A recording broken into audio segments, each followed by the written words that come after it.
Olivier, thank Yes. you so much for speaking to me about Yves Saint Laurent, the last collections. I really enjoyed the film. I think I just want to start by asking you, so the film's famously taken a very long time to be released. So could you maybe start by telling me a little bit about how you began the film in the first place, and then what has been happening with the film and you over the 20 years in between? In fact, it was Pierre Bergé, who was the partner, the lover of Yves Saint Laurent, who asked me to do a film about them. I think that Pierre Bergé wanted the last chapter of their life to be on screen. And so we started the film in 1998. It's a long time ago. Yeah. And we shot for almost 3 years, till January 2001. And during that time we had total freedom. They were not concerned about what kind of images or... They knew we were telling a tragic story somehow, which is, it was a very specific time in the life of Saint Laurent. Saint Laurent was a myth already. He had been a myth for a long time. And it was the time where the myth was landing into the human condition. He was getting older and sicker. Really, Pierre Bergé wanted that, so he saw one of my films, and one day he came to me and he took my cheek like that, because it was very Napoleon style. And he asked me if I wanted to do a film about them. And it's how it started. Wow, that's so flattering to be asked to do that. Because I knew nothing about fashion. Yeah, I was actually going to ask about that. The first time I entered the house of haute couture, which doesn't exist any longer, I had the feeling that I was entering the 19th century or the early 20th century. It was a different time. They were still working as Coco Chanel or Christian Dior, I think.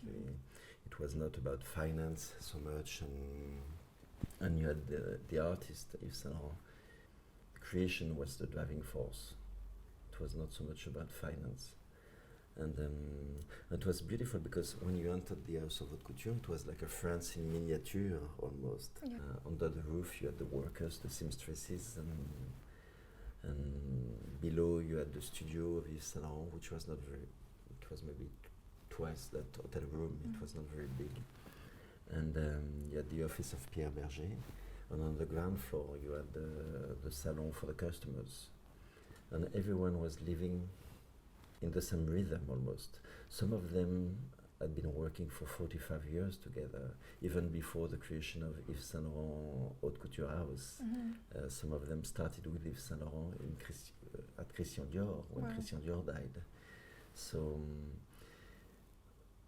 it was very beautiful, because you had that man still at work, but exhausted, and he was supported by the team he created, almost like a family, and it's called a house, and it was so much that it was like a house, in fact.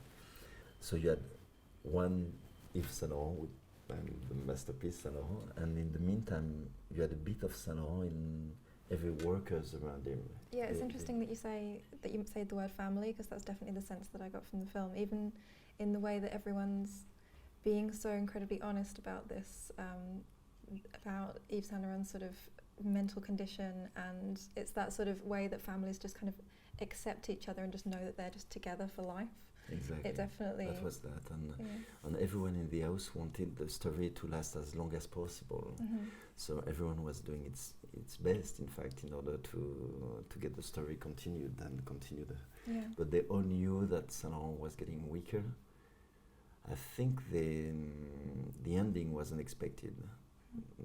They all knew it was approaching, but not as fast. Yeah. But one day Saint Laurent said that it was over. He was exhausted, in fact. He had been under so much pressure for 40 years. And he was by himself, in fact. When I met with him, when I say met with him, it's not completely correct. I never met with Yves Saint Laurent. I did observe him for 3 years. Over the 3 years of shooting, maybe, I don't know, we had 3 conversations together, no more than 1 minute each. But you have some really kind of like quite close-up footage of him. Yes, because we stayed a long time. And second conversation, short conversation I had with him, he told me that our camera was okay, which was great, because he was so uncomfortable with the cameras. And he was uncomfortable with the world, in fact. I think I would have done the film 20 years earlier, it would have been a different film. But at that time, he was seclusive, you say? He was, reclusive. Reclusive. Yeah. He was really in the studio, and his entire life was in the studio, in fact.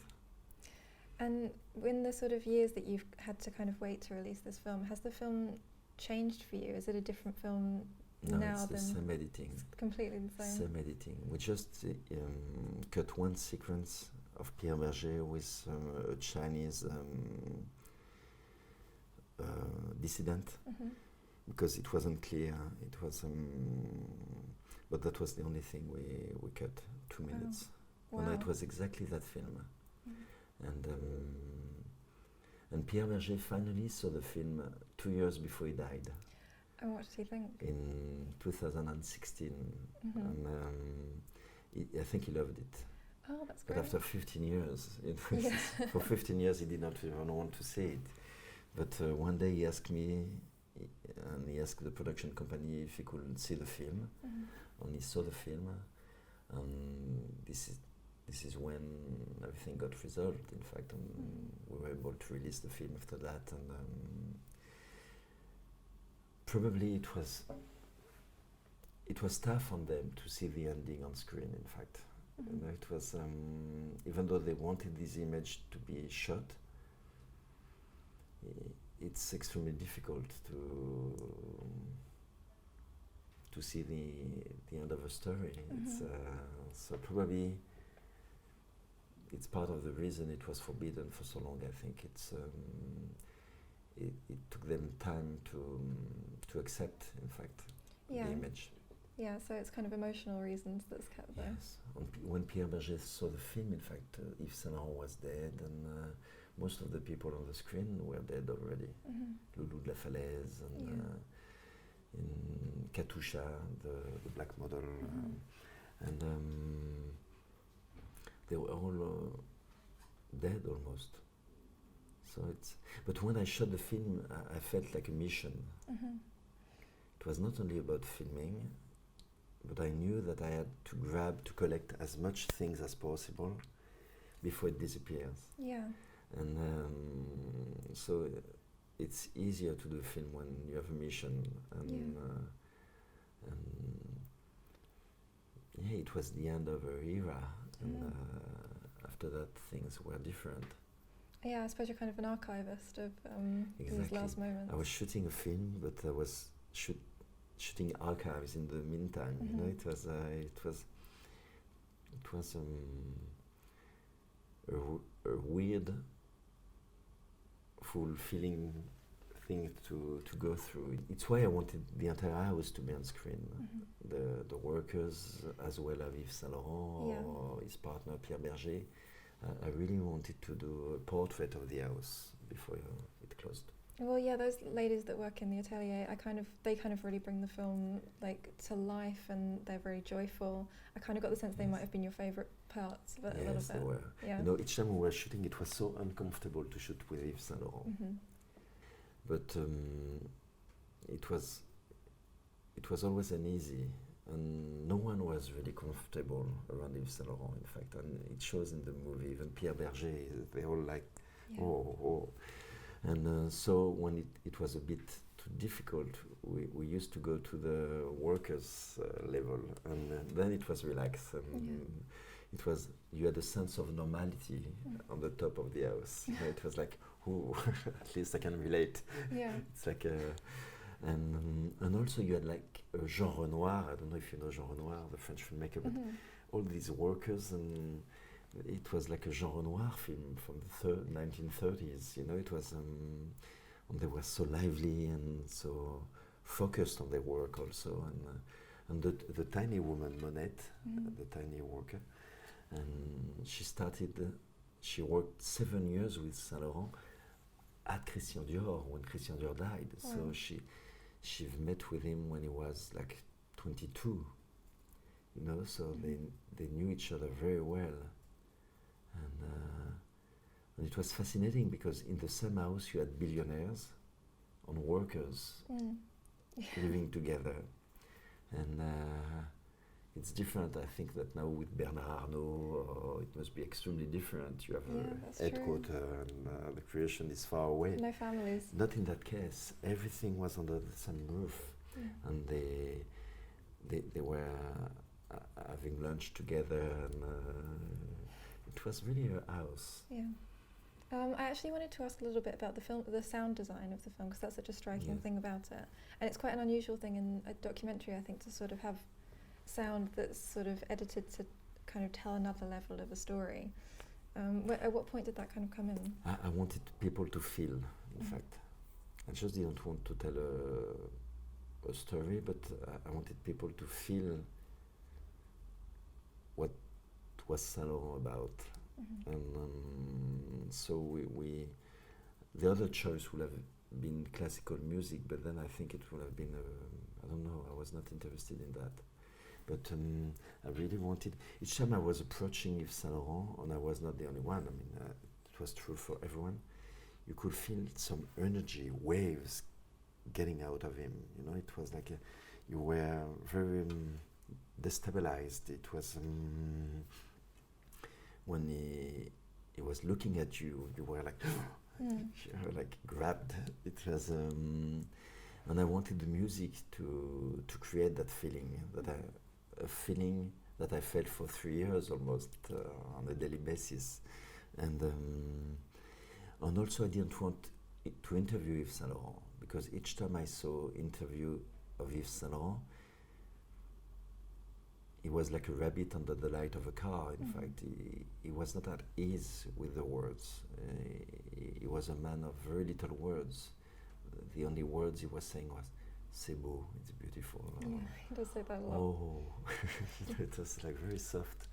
And so I didn't want to trap him in front of the camera and to have to answer question. And so I told myself that with the music, we could get access to him better than words, in fact, and that was the purpose of the music. And I wanted something organic, you know, coming from the belly, and I think something, and the brain also, something vivid. Yeah, you sound like a very kind filmmaker. You have to be, because you're living 3 years with someone, and it's weird to do a film about someone. It's you know that, but suddenly you enter someone's life, and you pretend that you're gonna tell the story of their lives. It's weird, no? It's like it's a bit crazy. So I try to be as much in the empathy as possible. I just film the people I like, and I really love them during the shoot. It's so interesting that you said you had kind of these dual explanations for the sound design, because it's, on one hand, it's sort of expressing Yves Saint Laurent's inner world, but on the other hand, it's also expressing, it's like the sound belongs to you and your tension. So it kind of I think that was the soundtrack of the house. And at one point you have one sequence where you have voices, like mixed voices. It's not very clear, and it's a Marguerite Duras text, because he loved Marguerite Duras. But I think I've been observing him for a long time, and I think I'm pretty sure he was hearing this kind of stuff in his head. I'm pretty sure. You could see through the eyes, and the world was far away from him. He was by himself, completely by himself. It's also the reason why I chose black and white and color, because I really wanted to stress that he was with the people daily, but in the meantime he was not there. He was in his space, and for the black and white I had another reason also. He was already, that man, he was like 70, he was at work, but in the meantime he was already part of French history. He was gone already, and he was still there working. And so it's why I chose black and white and color, to you have to find tools when you're doing films to recreate what you're feeling, in fact, and the feeling that he was already in history. He could have been dead, but still it was at work. He was at work daily, and it was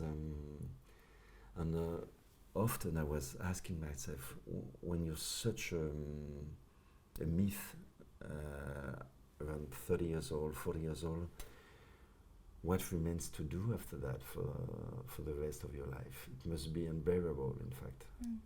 I think that definitely it must comes be like through. such heavy baggage to it's and I think it was part of Yves Saint Laurent tragedy, in fact. It definitely is a tragedy, and I feel like it's a tragedy that everyone in the film is so aware of. You know, people keep mentioning it. You know, that his work has caused him to be a recluse and to become unwell, and everyone's very kind of accepting of it. But it feels like, in a way, it's actually quite good that it's been released now after you've had all of these, you know, designers with actually very public breakdowns, and and we're now understanding that it's not okay to work like that. Yeah. So it's maybe quite a useful film for these times. Yes, and they were not either Yves Saint Laurent and Pierre Bergé. I think they were not scared about the tragic aspect of the story. Somehow, I think that in their mind, especially Pierre Bergé's mind, it made the story even bigger. You know, the tragic side. Yeah. It was like an opera, and they always were referring about opera, and I think they stage opera, because when you looked at Pierre Bergé, the partner of Yves Saint Laurent, he was really the screenwriter of the myth for 40 years, and he was the director of Yves Saint Laurent. He was staging events and promoting the man, and it was like they were writing a story together, and but it came with a high price, in fact, because it destroyed completely Yves Saint Laurent. But I think it was a choice. When he was really young, he wanted to be famous. He wrote somewhere that he wanted his name on gold letters on the Champs-Élysées. You know, he really wanted that. And what I did observe is that the cost was very high, but it was a choice. And in the meantime, it was very touching, because when I met with him, he was designing dresses. And when he was 6 years old, he wanted to make dresses. He's one of the most coherent men ever, in fact. For his entire life, he pursued his dream. And so that was touching, the human aspect of that. Well, I'm conscious that we're almost out of time, but I'm very glad that you've got to pursue your dream, finally have your film released. Thank you very much. And when it will be coming out on Mubi, I think. Yes, is that right? It's Mubi. The 30th of this month, I think. Don't know. We'll put it somewhere in the Soon, text. soon. Soon. Okay, well, thank you so much. It's been really fascinating to speak to you. Thank you for inviting me. Thank you.